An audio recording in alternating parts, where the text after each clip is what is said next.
તો આગળ વાત વડોદરાની વડોદરાના માંજલપુર વિધાનસભાની પેટા ચૂંટણીને લઈને રાજકીય માહોલ ગરમાયો છે। ભારતીય જનતા પાર્ટીના ઉમેદવાર સત્યેન્દ્ર ગોવિંદ પટેલના પ્રચાર પ્રસાર માટે નાયબ મુખ્યમંત્રી હર્ષ સંઘવી વડોદરા પ્રવાસે હતા।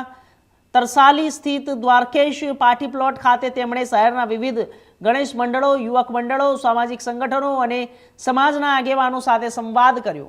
કાર્યક્રમોમાં મોટી સંખ્યામાં ભાજપના કાર્યકરો અને શહેરના ગણેશ મંડળોના પ્રતિનિધિઓ ઉપસ્થિત રહ્યા। આજે વડોદરા શહેરમાં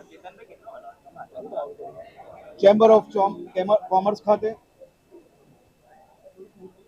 વડોદરા શહેરના વેપારી મંડળો જોડે બેઠક કરવાનો અવસર પ્રાપ્ત થયો।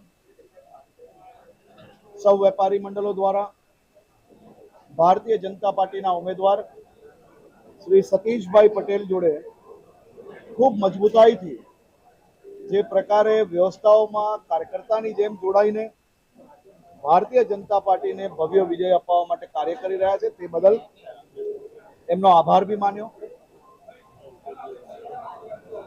પછી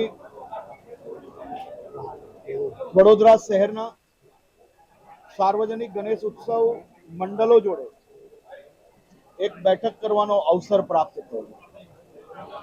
સૌ મંડળનો ઉત્સાહ એ અદ્ભુત છે અને આ વર્ષે ફરી એકવાર આપણા વડોદરા શહેરના ગણપતિ ઉત્સવો જોવા માટે, ભગવાન ગણેશજીના દર્શન માટે માત્ર વડોદરા નહીં પરંતુ દેશથી ખૂણે ખૂણેથી લોકો આવી શકે તે પ્રકારની વ્યવસ્થાઓ માટે વડોદરા શહેરની ટીમને બી ખાસ મેં આજે સૂચન કર્યું છે। સૌ મંડળો જોડે મળીને સામાજિક સંદેશને હજી વધુ મજબૂત કરવા માટે અમે કામ કરીશું। આભાર સર, આપણે ટ્વીટ પણ કરી છે આજે ગુજરાત પોલીસે કચ્છ અને દહેજના। તો આગળ વાત વડોદરાની ગુજરાતમાં ડ્રગ્સના દૂષણ સામે